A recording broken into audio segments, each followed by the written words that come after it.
क्षारक और अम्ल क्षारक और लवण। किसको आप अम्ल बोलते हो, किसको आप क्षारक बोलते हो, किसको आप लवण बोलते हो? देखो सबसे पहले देखो अम्ल। अम्ल क्या चीज होती है?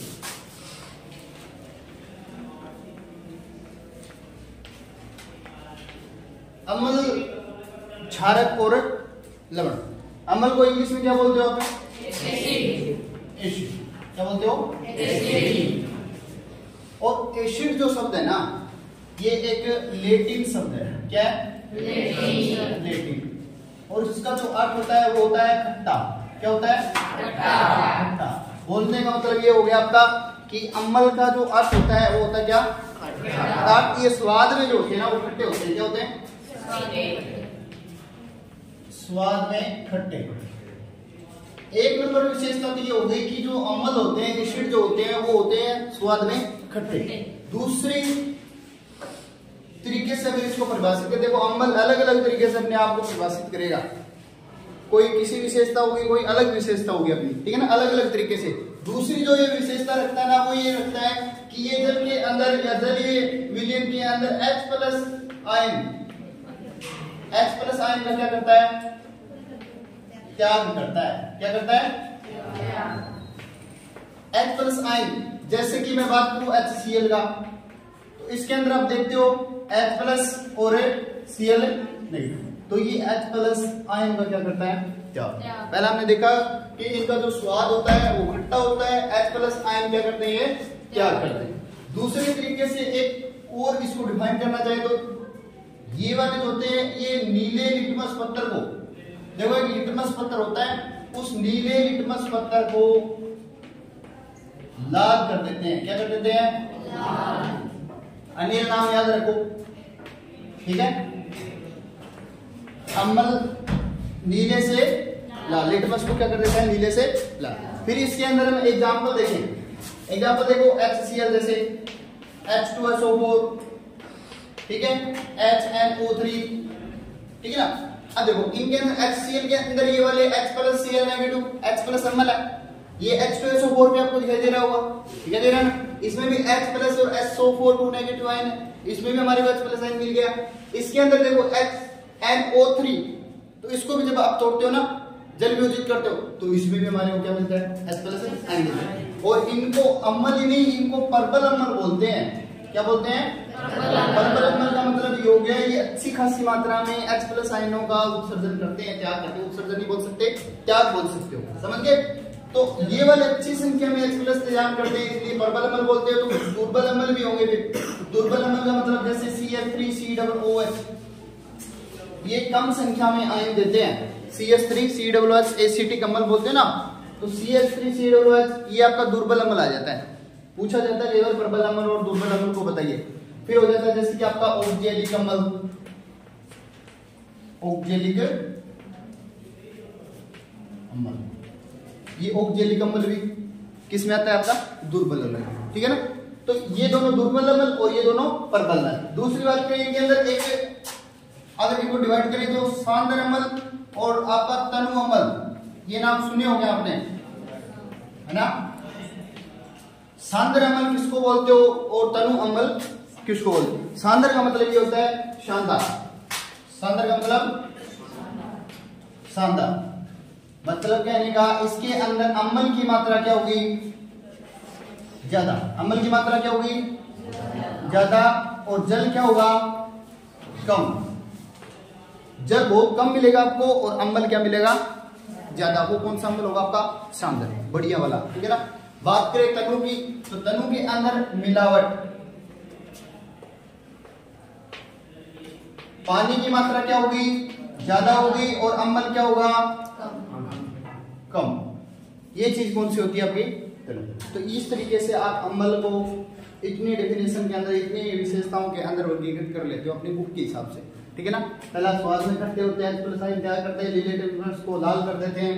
एग्जांपल में HCl H2SO4 HNO, देखो HCl को जैसे हम तोड़ते हैं ना ऐसे, H प्लस और Cl, H2SO4 है तो H2SO4, ये वाला H प्लस ये वाला और SO4 2 नेगेटिव आयनों में डूब जाता है। तो इसमें भी H प्लस, इसमें भी H प्लस, ऐसी HNO3 भी H प्लस आयनों का क्या करेगा, क्या करेगा, ठीक है ना, ये अम्ल हो जाता है।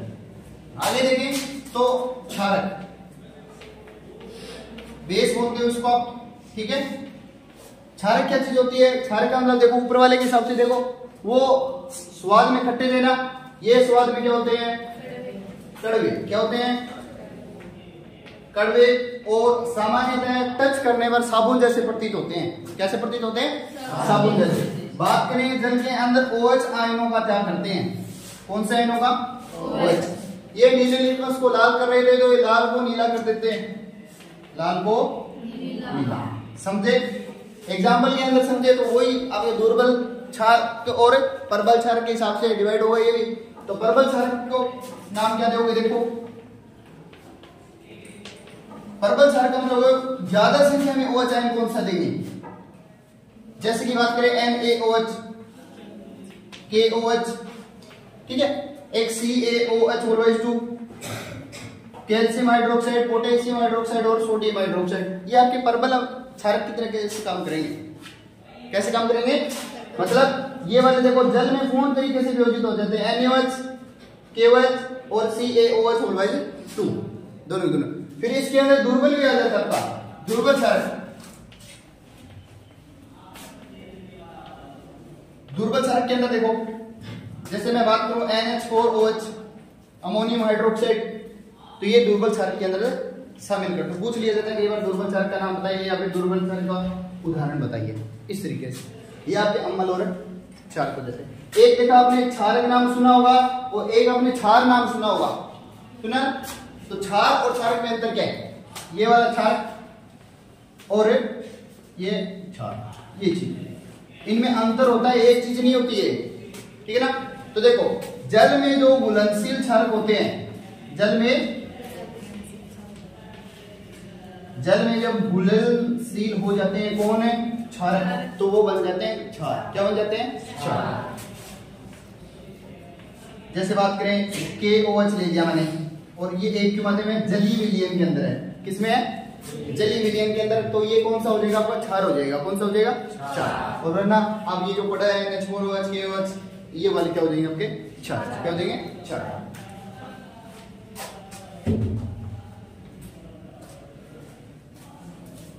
आगे देखिए, आगे जो आपको टॉपिक आता है वो होता है सूचक, इंडिकेटर्स। सूचक किसे बोलते हो, इंडिकेटर्स का काम क्या होता है, सूचना देना ना, सूचना देने काम होता है ना। तो इन इंडिकेटर्स का, इन सूचक का भी यही काम होता है, सूचना देना। और सूचना हमारे लेसन का नाम है अम्ल, क्षारक और लवण। पहले लवण को देख लीजिए, बीच में रहेगा ना लवण। देखिए लवण का मतलब क्या होता है भाई, जैसे एक अम्ल ले लीजिए और एक क्षार ले लीजिए, ठीक है, और दोनों की क्रिया करवा दीजिए।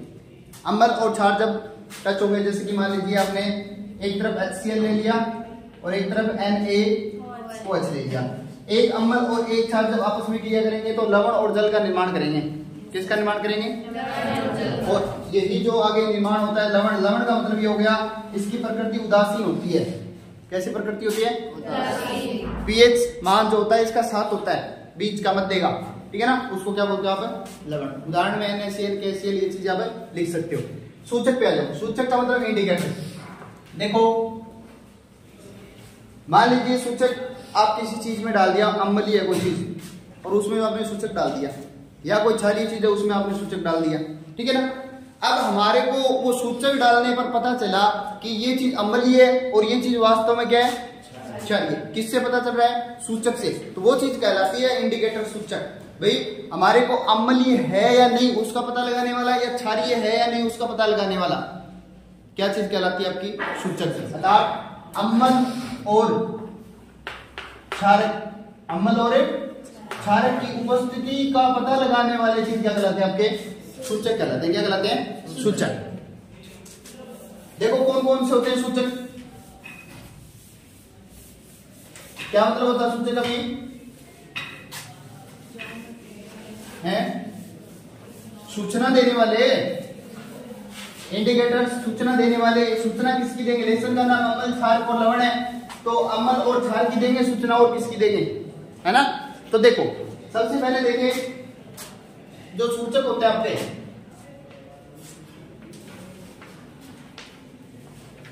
वो 3 तरीके से डिवाइड होते हैं। पहला होता है प्राकृतिक सूचक। कौन सा सूचक? प्राकृतिक सूचक। दूसरा होता है वो होता है कृत्रिम या संश्लेषित।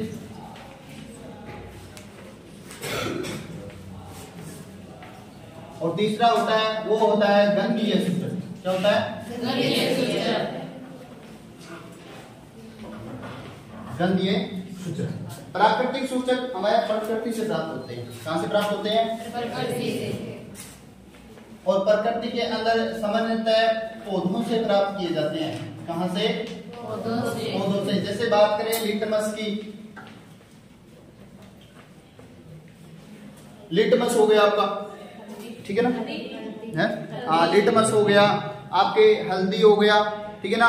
हाइड्रेजिया फूल के जो पौधे होते हैं वो भी आपके प्राकृतिक सूचक की तरीके से कार्य करते हैं। बात करें इसके अंदर कृत्रिम के अंदर, तो ये आपके एक रसायन होते हैं। क्या होते हैं? मानव निर्मित होते हैं, रसायन होते हैं। जैसे कि आप फिनोल्फथालीन वगैरह का जिक्र कर सकते हो, ठीक है ना। ये कौन से होते हैं? कृत्रिम सूचक होते हैं।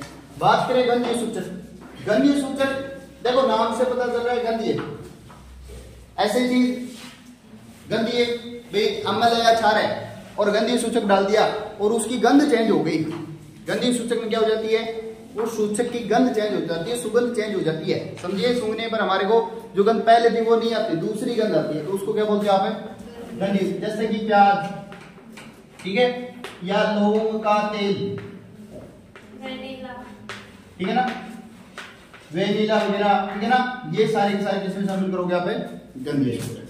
समझ गए। फिर आगे क्या टॉपिक है देखो,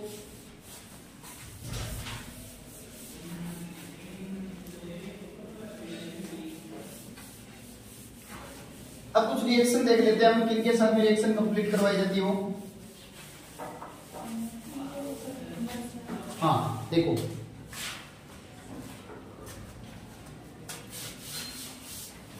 देखो जो धातु होती हैं वो रिएक्शन करती हैं अम्ल के क्षार और क्षार के साथ में।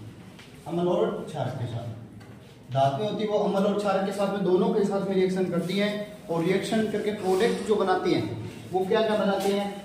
जैसे धातु प्लस अम्ल, एक देखिए रिएक्शन हो गया आपकी कंप्लीट, और दूसरी धातु प्लस में क्षार, दोनों ही रिएक्शन करती हैं और दोनों ही आपके लवण और हाइड्रोजन गैस बनाती हैं। लवण और हाइड्रोजन गैस का निर्माण करती हैं। वन लाइनर में क्वेश्चन पूछ लिया जाता है, कई बार रिएक्शन नहीं पूछी जाती कि धातु की रिएक्शन अम्ल के साथ में करवाते हैं या धातु और अम्ल जब रिएक्शन करते हैं तो कौन सी गैस का निर्माण होता है। समझ गए? नहीं समझ गए? बात करें धातु और क्षार की, तो ये भी लवण और हाइड्रोजन गैस का निर्माण करते हैं। जैसे हम एग्जांपल से करते हैं, देखो धातु की जगह धातु ले लीजिए, Zn ले लिया, अम्ल की जगह पर अम्ल ले लीजिए, HCl ले लिया, ठीक है, और इसे लवण और क्या बनाना है? H2। अब देखिए ये वाला H है और बनाएगा H2, बनाएगा H2, H और H2 बनाएगा, तो इसको दो करना पड़ेगा आपको। क्या करना पड़ेगा? दो कर दीजिए यहाँ पर, ये वाला, समझ गए। तो सबसे पहले H2 गैस हमारे को निश्चित निकल लेगी जब धातु अम्ल के साथ रिएक्शन करेगी, तो जो बच गया वो लिख दीजिए। फिर जैसे ये देखिए Zn और ये Cl और ये आगे दो, तो ये Zn Cl2 प्लस में H2, ये क्या आपका लवण और ये क्या आपका हाइड्रोजन गैस। तो हाइड्रोजन गैस निकल गई किसके साथ में? धातु और अम्ल। धातु और क्षार के साथ में भी ऐसी रिएक्शन होती है। देखो ये धातु ले लिया हमने और क्षार ले लेते हैं, जैसे कि NaOH, और रिएक्शन करवाते हैं। निश्चित है एक चीज तो कि H2 का निर्माण होगा, होगा कि नहीं होगा? देखिए तो ये वाले H मैं अगर बाहर निकालना चाहूँ H2 के रूप में, तो इसको दो करना पड़ेगा, तो यहाँ पर दो कर दिया ये वाला, तो ये H2 के रूप में बाहर निकल गया, तो क्या बच गया? NaO बच गया, यहाँ पर क्या बच गया? तो मैं इसको इस तरीके से लिखूंगा Na2ZnO2 इस तरीके से, और इसका नाम क्या होता है? लवण। क्या होता है? लवण। और वास्तव में इसका नाम होता है क्या? Sodium zincate. क्या होता है? जिंकेट। ये चीज लवण के रूप में है। अब ये जो हाइड्रोजन गैस निकली ना, इसको देखने के लिए ये भी हाइड्रोजन कैसे निकलती है और निकलती या नहीं निकलती, उसके जांच करने के लिए टेस्ट करवाया जाता है और उस टेस्ट का नाम होता है पोप टेस्ट। कौन सा टेस्ट? Pope test. बोले तो ये जो H2 गैस बाहर निकलती है ना, तो इसके पास में क्या करते हैं हम? जलती हुई मोमबत्ती लेके जाते हैं। क्या करते हैं? जलती हुई मोमबत्ती लेके जाते हैं ना, तो फट की ध्वनि के साथ भी जलती है। कौन सी ध्वनि के साथ है? फट ऐसी ध्वनि जलती है। तो इसकी फट ध्वनि की जो आवाज होती है ना, उसी को बोलते हैं पोप टेस्ट। क्या बोलते हैं? Pop test. कैसे होते हैं? जैसे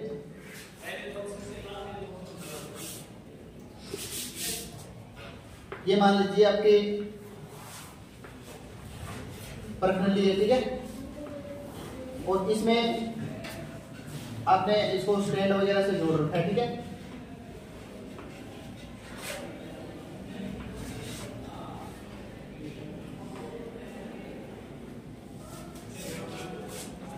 चिमटे की सहायता से, जिसकी भी सहायता से पकड़ रखा है इसको, और यहाँ से इसको डॉट लगा के ऊपर से रबड़ का या फिर रुई का जो भी डॉट होता है ना, उसे बंद करता है ऐसे, और यहाँ से एक निकास नली लगा रखी है ऐसे, इस तरीके से। और ये जो निकास नली है ना, ये यहाँ पर साबुन के बुलबुलों के अंदर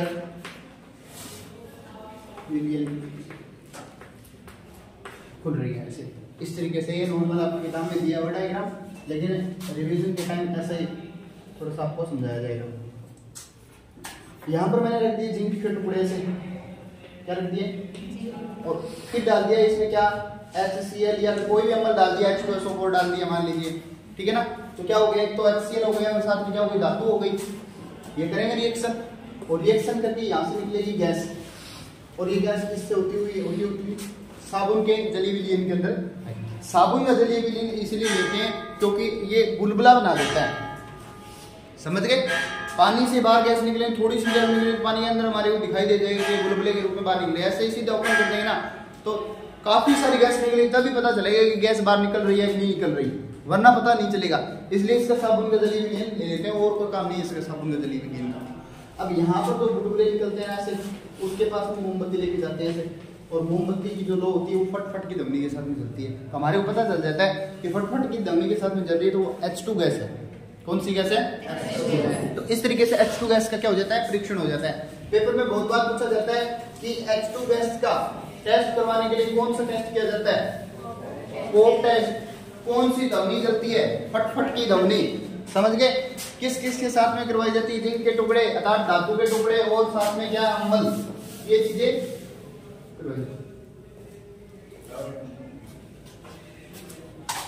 तो देखिए गई,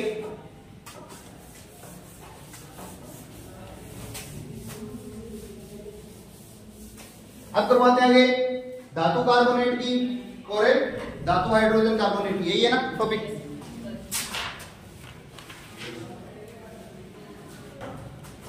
एक तो ले लिया हमने धातु कार्बोनेट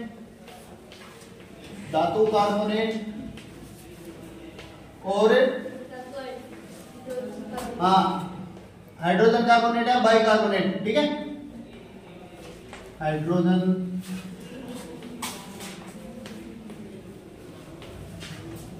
कार्बोनेट, देखो दोनों तरीके से करवाएंगे, एक तो अम्ल के साथ में और एक अम्ल के साथ में धातु कार्बोनेट या हाइड्रोजन कार्बोनेट की रिएक्शन, और फिर क्षार के साथ में धातु कार्बोनेट और हाइड्रोजन कार्बोनेट की रिएक्शन।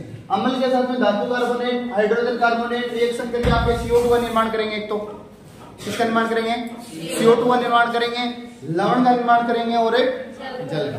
देखो ये तीनों चीजें आपको कॉमन तरीके से याद रहनी चाहिए। आपको रिएक्शन में देने की वजह सीधा पूछ सकता है कि धातु में जब अम्ल जो होते हैं वो धातु कार्बोनेट या धातु हाइड्रोजन कार्बोनेट के साथ में रिएक्शन करके अभिक्रिया करके किसका निर्माण करता है, समझ गए। तो रिएक्शन देने की वजह सीधा भी पूछ सकता है, तो दोनों तरीके से याद रखनी है। अब देखो जो आपके क्षार होते हैं वो रिएक्शन नहीं करते इनके साथ, किसके साथ में, धातु कार्बोनेट और हाइड्रोजन कार्बोनेट के साथ में। बात करें अम्ल की, अमल ले लीजिए। जैसे कि बात करें हमने HCl ले लिया, ये वाला HCl, और रिएक्शन किसके साथ में करवानी है, किसके साथ में, धातु कार्बोनेट के साथ में। तो धातु कार्बोनेट मैंने ले लिया Na2CO3, ये ले लिया ना इस तरीके से। अब रिएक्शन करवाओ। देखो मैंने बताया था तीन चीजें, एक तो CO2, एक H2 और एक लवण, तीनों चीजें बना दीजिए। एक CO2 बना दीजिए, ये देखो CO2 बाहर निकाल दी, ये CO2 बाहर निकल गई, तो यहाँ पर O बच गया ना, ये O, यहाँ पर देखो H है ना, इन H की संख्या 2 लेनी पड़ेगी हमारे को, तो ये क्या हो जाएगा H2 और ये O मिलकर के क्या बना लेगा H2O। अब बनाना क्या है, क्या बनाना है, देखो ये वाला 2Cl और 2Na, तो क्या बना लेगा 2NaCl, तो लवण बन गया, जल बन गया और CO2 गैस बन गई। ये किसके साथ में होगी, कार्बोनेट के साथ में होगी, धातु कार्बोनेट। ऐसे क्या करेगा, धातु बाइकार्बोनेट के साथ में। तो देखो ये HCl है, HCl प्लस में धातु हाइड्रोजन कार्बोनेट, देखो ये धातु ले ली, ये हाइड्रोजन ले लिया और ये कार्बोनेट ले लिया, हो गया धातु हाइड्रोजन कार्बोनेट या बाइकार्बोनेट बोले तो इसको। कैसे रिएक्शन करेगा, देखो वही चीज बाहर निकालेगा CO2 H2 और लवण। तो देखो ये CO2 बाहर निकालो, CO2 प्लस में देखो ये वाला H है ना, और ये वाला H2 और ये वाला O, देखो CO3 है, मैंने CO2 बाहर निकाला तो एक ऑक्सीजन बच गई, तो ये वाला H और ये वाला H2 और एक O, H2 बन गया। लवण देखो Na और एक Cl, तो NaCl, ये क्या बन गया, समझे कि नहीं समझे। इस तरीके से क्या बन जाती है आपकी ये NaCl। अब ये जो CO2 गैस होती है ना, आगे एक छोटी और शामिल किया जाता है इसमें कि ये जो CO2 गैस और CO2 गैस को जब आप चूने के पानी में प्रवाहित करते हो तो उसका रंग दूधिया हो जाता है। कैसे हो जाता है, देखो चूने का पानी होता है CaOH2 और जो चूना होता है वो होता है CaO। जो घर में सामान के तौर पर कड़ी लेके आते हो ना व्हाइट कलर की, वो होती है आपकी CaO, उसको पानी में मिला दिया CaOH2 बन गया। कैसे बनता है, ये देखो CaO प्लस में H2O और ये बनाएगा CaOH2। ये कैल्शियम हाइड्रोक्साइड है, ठीक है ना, बोले तो चूने का पानी, और ये है चूना, क्या है, इसको बिना भुजा हुआ चूना भी बोलते हैं और इसको भुजा हुआ चूना भी बोलते हैं, समझ गए। ये कड़ी होती है और कड़ी जो पानी में मिलाने के बाद में जो घोल बन जाता है ना, वो ये है। अब इसकी रिएक्शन करवानी है हमारे को CO2 के साथ में, किसके साथ में, इसकी रिएक्शन है, हाँ, चूने के पानी की रिएक्शन करवानी है किसके साथ में, CO2 को। बोलते ऐसा है कि चूने के पानी में जब CO2 गैस प्रवाहित किया जाता है या प्रवाहित की जाती है ना जब CO2 गैस इसके अंदर चूने के पानी से, तो इसके चूने के पानी का जो रंग है वो हो जाता है दूधिया। क्या हो जाता है, दूधिया। देखो बोले तो इसको सफेद अवक्षेप बोलते हैं। कैसे, जैसे CaOH और H2 होता है और इसके अंदर क्या हो जाते हैं CO2, ये बन जाता है क्या आपका, ये वाला CaCO3 और इसका नाम होता है सफेद अवक्षेप। क्या होता है, सफेद अवक्षेप। अवक्षेप का मतलब ये होता है कि ये नीचे जम जाता है, गाढ़ा घोल बन जाता है नीचे। अवक्षेप का मतलब होता है केमिस्ट्री में नीचे जमना, कोई चीज जम जाती है ना उसको बोलते हो अवक्षेप। क्या बोलते हो, अवक्षेप। अब देखो ये वाला CaCO3 है ना, ये वाला, इसके अंदर अगर CO2 और प्रवाहित करें, क्या करें, CO2 अत्यधिक मात्रा में और प्रवाहित करें, तो देखो ये वाला Ca और ये CaCO3, ये वाला CO3 और ये वाला CO2, या इसके साथ में एक H2O के साथ में भी प्रोवाइड कर सकते हो। एक दो रिएक्शन दिए नहीं इसके अंदर, इसमें देखो ये वाला प्लस में H2O भी बनता है इसके साथ में, ठीक है, ये वाला। अब इसके साथ में H2O ये वाला चीज करोगे तो देखो Ca, इसके साथ में ये वाला H, मैं यहां पर रख रहा हूं H, और ये देखो CO2 और यहाँ पर CO3 है। ये CO2 एक ऑक्सीजन ले लेगा तो क्या बना लेगा, CO3 बना लेगा ना। अब देखो एक CO3 तो ये है और एक CO2 और O मिलकर के CO3 ये बना लिया, 2 CO3 हो गया ना। और ये एक H, ये वाला देखो 2 H चला ये, तो मैंने इसको ऐसा बंद करके ऐसा लिख दिया, ये बना दिया। समझे कि नहीं समझे? और ये जल में घुलनशील पदार्थ होता है। क्या होता है?